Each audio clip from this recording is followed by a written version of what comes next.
We're talking about group child sexual exploitation. And what has been found is that when it comes to street grooming, that has been overwhelmingly of Pakistani heritage. But there's other types of group child sexual exploitation, most notably online, familial, institutional. And in those cases, although it is a majority white, there's still a vast overrepresentation in relation to the general population about those of South Asian background. Now, the reports you're saying are there's no ethnicity recorded, right? So we don't know. The reason I paint this all out is that now it's become the case that if grooming gangs come up, we immediately think of the Pakistani heritage rape gangs. And it is a case that they were predominantly Pakistani heritage. But that is important to clarify. We don't actually know the ethnicity. What we do know in your report is that these cases, as Maggie Oliver attests, link up in the style that it's street grooming as opposed to online, institutional, familial. Have I understood that correctly? Absolutely. I think so. With the grooming gang, the best way to understand it in terms of is the modus operandi, which is vulnerable children, often girls in care, who are, groomed. Often it's by a younger boyfriend who then kind of will involve alcohol, will involve drugs. It's a pattern. Like you say, we don't know ethnicity on this yet, but I think it's very important to highlight the fact Susan Hall never mentioned ethnicity or religion in any of her questions to Sadiq Khan. We didn't mention it in any of our reporting. The first person to mention ethnicity in this was Sadiq Khan last week when he spoke to ITV. What did he say? He said in London, what we don't have is the perpetrators from one ethnicity and the victims from another ethnicity. How could he know that? Because we haven't seen the ethnicity on it. And what I would add to go further is the Metropolitan Police have also raised something similar where they start talking about ethnicity. This is very strange because as multiple inquiries, as Maggie Oliver will consistently say, for sex offenders who are convicted, we do not record the ethnicity. Those are just the convicted ones. So how the mayor, how the police are able to talk about cases which have been no further actioned, intelligence, how they know the ethnicities of the people involved in that, I would challenge, can you explain it? Because if we're not recording them for the cases that are convicted, how can we even know this? Mm-hmm. So what Sadiq Khan has previously said and continues to push is this idea of county lines. Yes. Group sexual exploitation. Now, this is a sort of another category. I'm not sure I fully understood, although I will quote a phenomenal article by Julie Bindel, who has been one of the leading journalists in the country. She's been reporting on the rape gang scandal for decades. And she wrote, this is for Unheard, that in particular, this is actually quoting Sadiq Khan. He said, in particular, we are dealing with quote-unquote county lines. These gangs exploit children and often use coercion, intimidation and violence, including sexual violence. But what Julie says is that the trouble is, to use such language implies that the girls are complicit in criminal activity rather than being the victims of abuse and coercion. Is there anything you can do to sort of colour in my understanding of this county lines definition that Khan seems to use?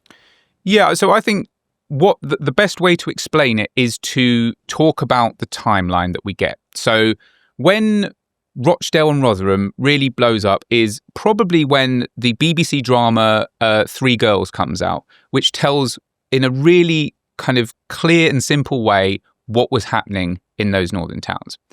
After that, there is a big reaction. And in London, a lot of the councils start looking at their practices and what's been going on, and they start looking at what they call CSE, child sexual exploitation. Now, midway through the 2010s, what the Metropolitan Police starts to pick up on is that the drug gangs in London are sending children out to rural locations and having them sell drugs or be the base for other drug dealers to sell drugs. So it's a horrific exploitation of children that is related to drug supply. That blows up as a big story. What happens is all that focus that you've had on the child sexual exploitation suddenly becomes a focus on child criminal exploitation because, you know, it seems to be the kind of hot topic. And within those situations you've got where these gangs are sending children out to rural locations, you do get child sexual exploitation, and you will have a merging of the type of street gangs. You know, a lot of the grooming gangs in these northern towns would also be involved in drug supply. Mm-hmm. Yes, that's right. I think the big problem with this is that when you start to muddy the water, and actually one of the things that frontline workers tell us is, yes, there is overlap between these things, but when you start to focus on the criminal exploitation, the drug element, you, in a lot of respects, are putting a block of heroin as more important than a child, being sexually exploited. Yeah, right. So there is overlap, but the focus on that is it shouldn't just be. It needs to be both of them. And I mean, I would argue that child sexual exploitation deserves more of a priority, or as much as a priority as the criminal exploitation, because, I mean, I'll give you another example. It's been reported that in Hounslow, West London, one of these drug gangs was operating in a hotel where they would have underage girls. The underage girls would be a reward for someone within the drug gang had they gone out and, completed something successfully. But they were also being sold to rich international businessmen. Now, the mode for recruiting these girls absolutely ticks the boxes for grooming gang. Vulnerable girls in care that were being taken to these hotels. Now, in terms of who's doing it, there is a blur. There is, you could say, this county lines group that is involved in it. But the point is, shouldn't the disgrace be that we've got a hotel next to, in the vicinity of Heathrow Airport that is filled with underage girls that are being exploited in the most horrific way, not just by this gang, but also by, international businessmen? That's absolutely shocking. I mean, how is that? How long was that operating? Do we know? We don't know. Actually, I'll tell you one of the things that was really telling, right? So when my colleague published that story, What year was that? It was in 2017 that we had a frontline worker who described reporting repeatedly to the local council about this issue. And when you looked at this story, when it was published on social media, you go through the comments, they are filled with people in the local area saying, oh yeah, no, I knew something was going on there. It's open. It's just happening there.